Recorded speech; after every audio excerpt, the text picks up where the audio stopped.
was an 8-year-old girl who disappeared. And like always, the local folks came and left a note under my windshield wiper. I was giving a talk to, I think, 28 people at that moment. It was 9 o'clock, 9:30 at night. And I came out from the talk around 11, and I looked at the note under my windshield, and it said, missing 8-year-old, went out at 12 noon with a light jacket and shorts and 2 dogs. The dogs came home. She didn't. And the problem was it was 15 December. The temperature was dropping from a nice 55, 58 degrees to around 30 and was continuing to go down. And so her exposure alone was going to kill her.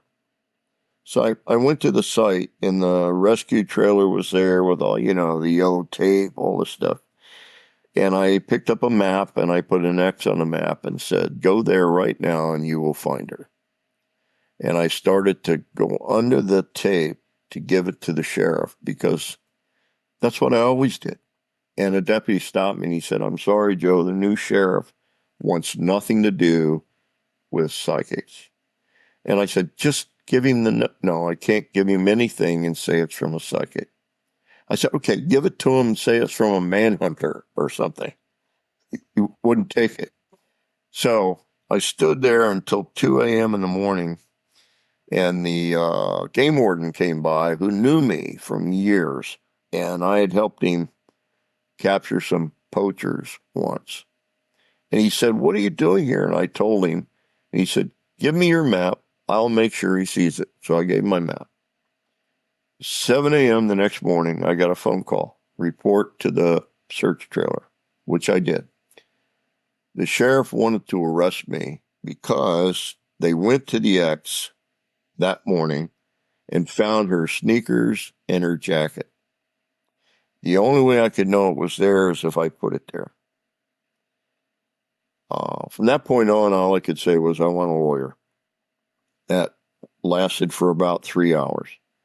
The game warden came into the trailer and saw me sitting there and asked what I was doing there. And the sheriff told him, and he went off on the sheriff and explained when she had vanished originally, I was talking to 28 people, more or less. So he said, well, how was I supposed to know? You wouldn't answer me. And he said, well, you're trying to incarcerate him. Why would he?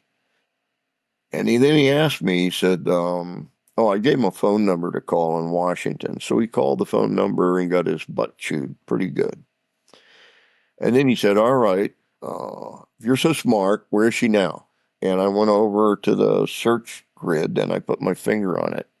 It was the very bottom of the search grid. And I said, right here. I put an X. I actually marked the X on the wood of the wall.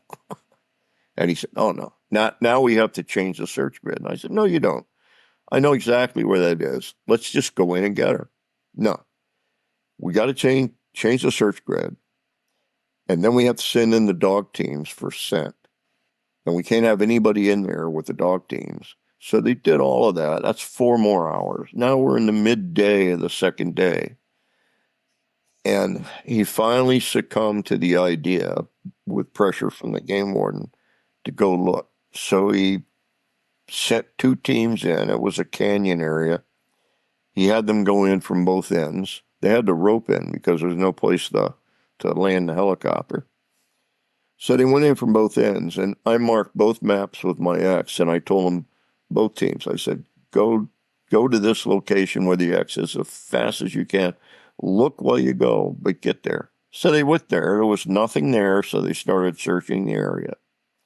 And about 70 yards away, in a little alcove of this canyon, they found her face down. They rolled her over, and she was dead. But there was no lividity, which meant she was dead probably less than an hour and a half. Now, I won't tell you where I went in my head with that, but it wasn't a kind place. The military and me wanted to have a small chat with the sheriff, and I chose to get in my truck and go home. And I have to tell you, it's that kind of thing that really, really bugs me.